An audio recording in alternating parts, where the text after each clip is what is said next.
जब कोई दृढ़ निश्चय करता है कि मुझे भगवत प्राप्ति करनी, भगवत साक्षात्कार करना है, या तो कोई भारी भय उपस्थित हो जाता है माया के द्वारा, या कोई भारी प्रलोभन उपस्थित होता है।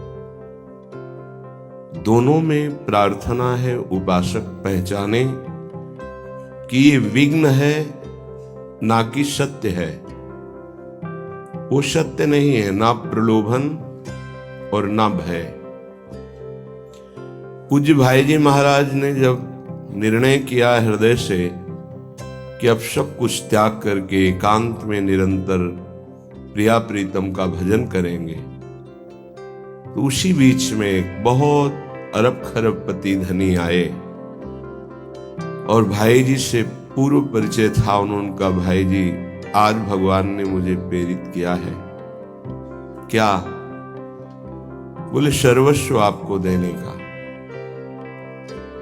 अब मेरे से संभाला नहीं जाता है, खूब अरबों खरबों का धन है, ये सब आप स्वीकार कीजिए, बस आप देखते रहिए, जो मैं नहीं देख पा रहा हूं, अब मेरी सामर्थ्य नहीं, आप इसे संभाल लीजिए।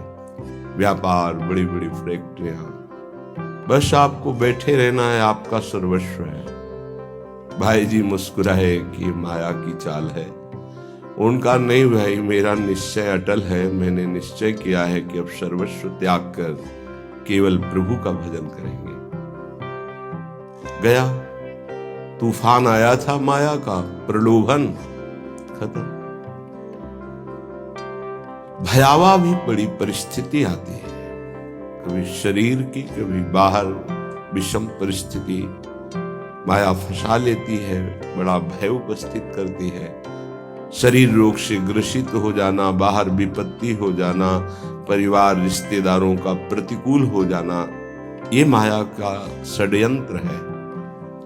उपासक निश्चय कर लेता है जबकि भगवत प्राप्ति करना है, तो हमने मृत्यु का वर्ण कर लिया। बहुत ध्यान से समझना, तभी चल पाओगे। मृत्यु का वर्ण कर लिया, अब मर चाहे जाऊं, प्रभु को नहीं छोड़ सकता। चाहे शरीर छूट जाए, सब संबंध छूट जाए, दूरादपाश स्वजनान, स्वजन छूट जाए, उपासक यहां कमजोर पड़ जाता है। या तो प्रलोभन उसे परास्त कर देता है, या फिर कहीं ये हमारे स्वजन संबंधी दूरादपास जिनको आचार्य चरण कह रहे हैं, कहीं ये नाराज ना हो जाए, कहीं ये असंतुष्ट ना हो जाए। नहीं, जब हमने सप्तज हरिभज ये सूत्र स्वीकार किया है, अब नहीं। दूरादपाश स्वजना, अगर हम इनके रिझाने में समय नष्ट कर देंगे तो प्रियाजू को कब रिझाएंगे? उपासक बैलेंस बना कर न चले, ये मार्ग ऐसा नहीं है, ये अनन्य मार्ग है। एक बार जब मूड मुड़ा लिया, एक बार जब निश्चय कर लिया, तो वृंदावन ऐसे रहे मनो चिन्हारो नाय। हाँ, आप हमारे हैं तो हमारी रहनी से रहिए, प्रिया प्रीतम को अपना मानिए, भजन कीजिए, भगवत प्राप्ति कर लीजिए, तो आप हमारे हैं, कोई भी हो। यदि नहीं तो कैसे आप हमारे? तो चाहे स्वजन इसमें हो, चाहे संबंधी हो इसमें, चाहे कोई भी हो, नाते नेह राम के मनियत सुहृद सुसेव्य जहां लो। यदि भगवत प्राप्ति के लिए आपकी आकांक्षा है तो हम झुक जाएंगे, हमारे सर पर पैर रखकर आप चलो, चढ़ो इस ऊंचाई पर, हम आपके चरणों के नीचे झुक जाएंगे, आप ऊपर उठो। यदि आप भगवत संबंध से युक्त नहीं तो हमारे आप कितने सगे संबंधी हो, हमारा आपसे परिचय भी नहीं होना चाहिए। वृंदावन ऐसे रहे मनो चिन्हारो नाय। वृंदावन बड़ी कृपा से मिला है भाई।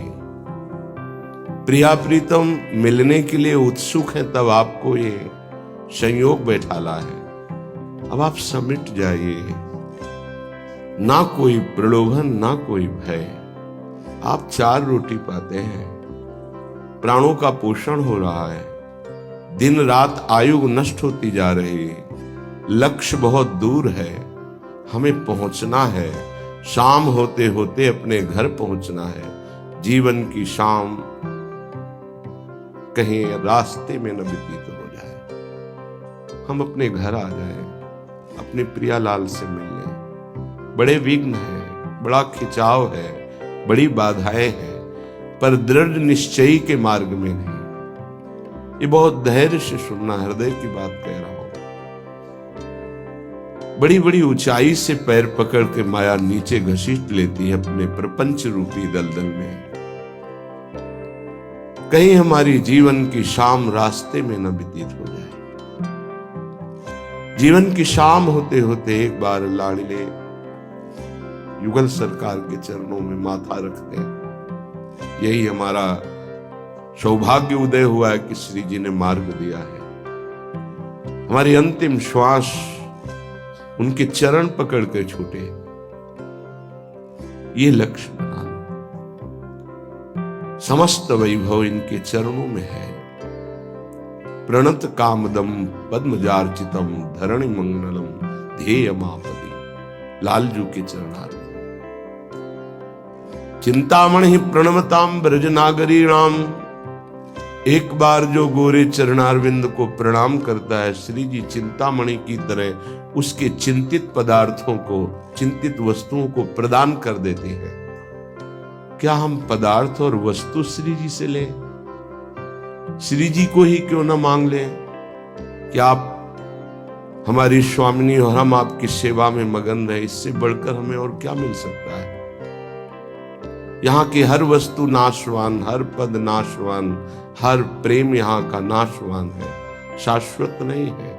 क्योंकि शरीर ही शाश्वत नहीं तो यहाँ का व्यवहार शाश्वत कैसे हो सकता है? हमसे चूक हो जाती है, हमसे गलती हो जाती है। हमारी श्री जी करुणामयी है, उनकी तरफ ध्यान नहीं देती है। अब एक लक्ष्य अपनाना चाहिए, हमें श्री जी चाहिए। ऐसे ही रटो, हमें श्री जी चाहिए। मन अब नहीं, अब मुझे श्री जी चाहिए। मैं थक गया, तेरी बात पूर्ति करते करते फंस गया। अनंत जन्मों से तूने मुझे फंसाया, अनंत जन्मों से तूने मुझे पश्चाताप की अग्नि में जलाया, रुलाया। अब नहीं, अब तो श्री जी के लिए रोएंगे, अब श्री जी के लिए जलेंगे, अब श्री जी के लिए ही हमारा जीवन है। उपासना का आंतरिक स्वरूप यही है।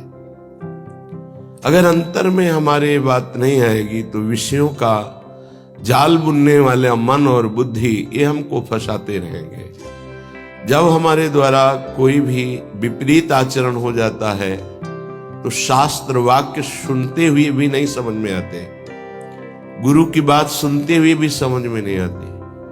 गुरु का प्रेम बहुत लघु लगने लगता है और संसार के संबंधों का प्रेम गरिष्ठ हो जाता है, वो प्यारे लगने लगते हैं जब हमसे त्रुटि हो जाती है। यदि हम सही परमार्थ में चले तो गुरुदेव के वचनों पर प्राण त्याग देने की हिम्मत होनी चाहिए। संसार का राग, भोग, वस्तुएं ये तो बहुत छोटी सी बात है।